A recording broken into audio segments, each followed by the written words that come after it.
Hi everyone, welcome to my channel Charan's finance. So friends, सबसे पहले अभी जो करंट मार्केट सिचुएशन है उसके बारे में बात करते हैं। तो अभी ग्लोबली सारे मार्केट्स पे करेक्शन हो रहा है, यूएस में, यूरोप में, इवन इंडिया में भी स्टॉक मार्केट में जबरदस्त करेक्शन हो रहा है। इंडेक्स लेवल में भी काफी करेक्शन हो चुका है और इंडिविजुअल स्टॉक्स तो बहुत ज्यादा गिर चुके हैं। 30% 40% का करेक्शन आ चुका है। इवन स्मॉल कैप्स और मिड कैप स्टॉक्स जो है वो उसमें भारी गिरावट आया है। I think lot of companies have corrected even more than 30% 40%, that kind of correction we have seen. So friend, जब भी इस तरह का करेक्शन होता है वहां पे घबराहट होती है और ऐसा लगता है कि इन्वेस्टिंग छोड़ देना चाहिए। बट मेरे हिसाब से जो स्मार्ट और इंटेलिजेंट इन्वेस्टर्स है उनको यहाँ पे बिल्कुल एंट्री लेना चाहिए या ऐड करना चाहिए, क्योंकि इस तरह का मौका बार बार नहीं मिलता है। तो हर एक दो साल में मार्केट में इस तरह का करेक्शन आती है जहां पे डीप करेक्शन होता है, मतलब 30 से 40% का डीप करेक्शन आता है इंडिविजुअल स्टॉक्स लेवल में। तो यहाँ पे आपका जो रिस्क एंड रिवॉर्ड है वो काफी अच्छा हो जाता है, मतलब रिस्क बहुत कम और रिवॉर्ड मिलने का चांसेस बहुत ज्यादा होता है। तो अगर सही प्राइस पे आप एंट्री ले लिए तो आपको अगर 3-4 साल लॉन्ग टर्म इन्वेस्ट रहना है उस कंपनी में, तो वहां पे आपको रिस्क बहुत कम मिलता है और रिवॉर्ड बहुत ज्यादा आता है। तो यहाँ पे आप लॉन्ग टर्म अच्छा रिटर्न कमा सकते हैं। तो जो भी कंपनीज में आप इस वक्त एंट्री कर रहे हैं वो आपको मल्टी बैगर रिटर्न देने का प्रोबेबिलिटी काफी अच्छा रहता है। Now coming to the company that we are going to discuss today, the company name is Kewal Kiran clothing limited. So this company is into branded apparel business. सो ये कंपनी किस तरह का प्रोडक्ट्स बेचती है? So this company sells products like denim jeans, shirts, T shirts, jackets, women wear and other products. तो जैसे मैंने बताया कि ये कंपनी ब्रांडेड अपैरल बिजनेस में है, तो this company is fully focused on brand development and this company doesn't sell their products on discount. तो इस कंपनी का मैनेजमेंट का ये कहना है कि अगर आपको कोई जीन्स या शर्ट 3,000 रुपए में बेचना है तो sell on that price only. Don't make it like 6,000 rupees on MRP and give 50% discount. तो इस तरह का स्ट्रैटेजी ये कंपनी नहीं अपनाती है। इस कंपनी का ये मानना है कि जो भी दाम है उसी दाम से बेचना चाहिए। तो इसके चलते इनका ब्रांड रेपुटेशन इंटैक्ट रहता है। So this company has very strong brands like Killer, Lawman, PG3, Integrity, Easies, Desi Belle. तो इस तरह का काफी स्ट्रॉन्ग फेमस ब्रांड्स इस कंपनी के पास अवेलेबल है। प्रीमियम कैटेगरी में they have brand like Killer, mid premium category Easies and Lawman, PG3, mass market के लिए Integrity, focused women wear brand है देसी बेले।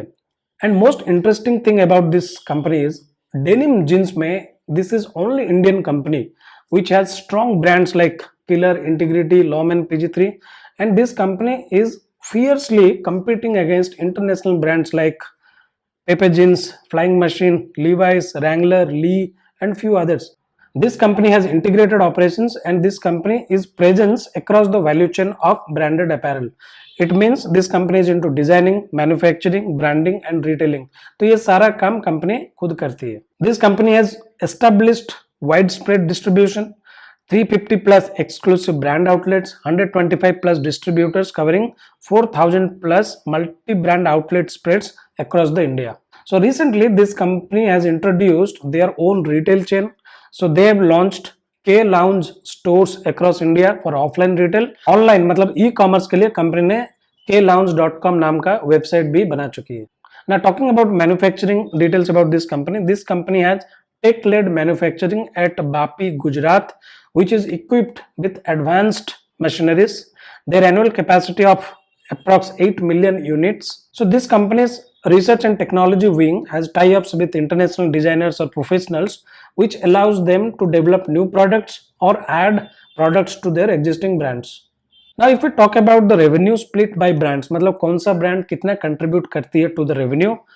Killer contributes 60%, Integrity 17%, Lawman, PG3 12%, Easy 4% and others 7%.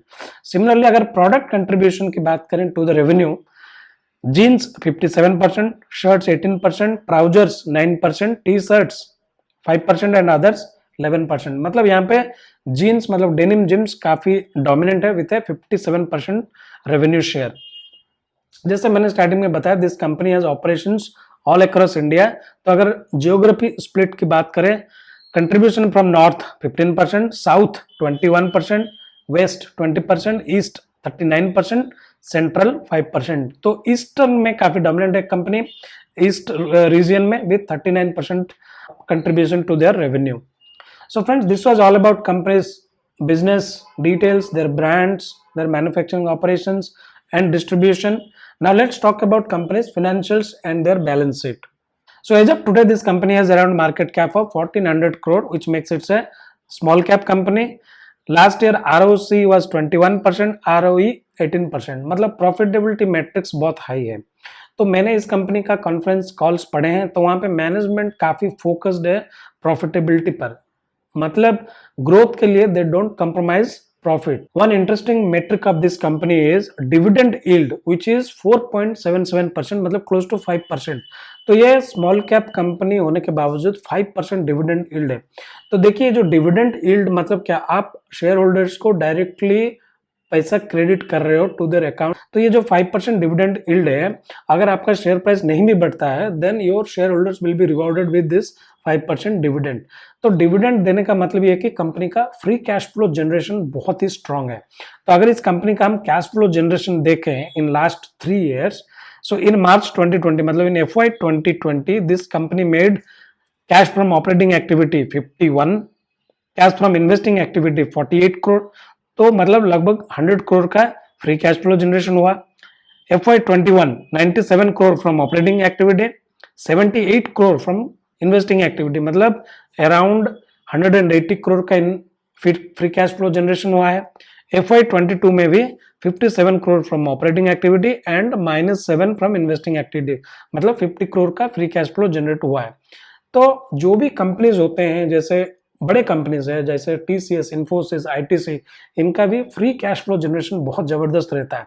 उसके चलते शेयर होल्डर्स को reward कर पाते हैं in the medium of dividends and buybacks. तो ये company Kewal Kiran clothing limited, even though it's a small cap company, इसका फ्री कैश फ्लो जनरेशन बहुत ही उम्दा है. इसके चलते ये कंपनी अपने शेयर होल्डर्स को रिवॉर्ड कर पा रही है in the form of dividends. Company के पास डेट है 82 crore, which is very less.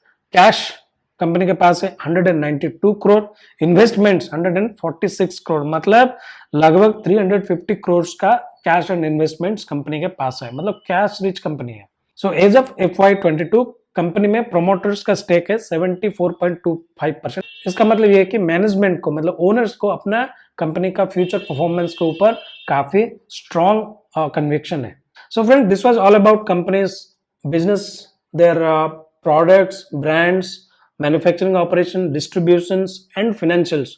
तो मुझे इनका सबसे पहले बिजनेस देख के मुझे ये लगता है कि ये कंपनी का बिजनेस काफी अच्छा है, स्ट्रॉन्ग ब्रांड्स है मार्केट में, और मुझे लगता है आने वाले सालों में in the future in brand का डेवलपमेंट बहुत अच्छा होगा. और इंडियन मार्केट, मतलब जो मास मार्केट है या Tier 2 Tier 3 सिटीज मार्केट है या जो मेट्रो का मार्केट है, तो वहां पे ब्रांडेड प्रोडक्ट्स का डिमांड आने वाले टाइम पे काफी अच्छा बढ़ेगा. और वैसे भी इंडिया का जो यंग पॉपुलेशन है, उनका ग्रोथ, उनका जैसा इनकम बढ़ेगी, इन कंपनीज को काफी फायदा होगा इन सेलिंग देयर प्रोडक्ट्स.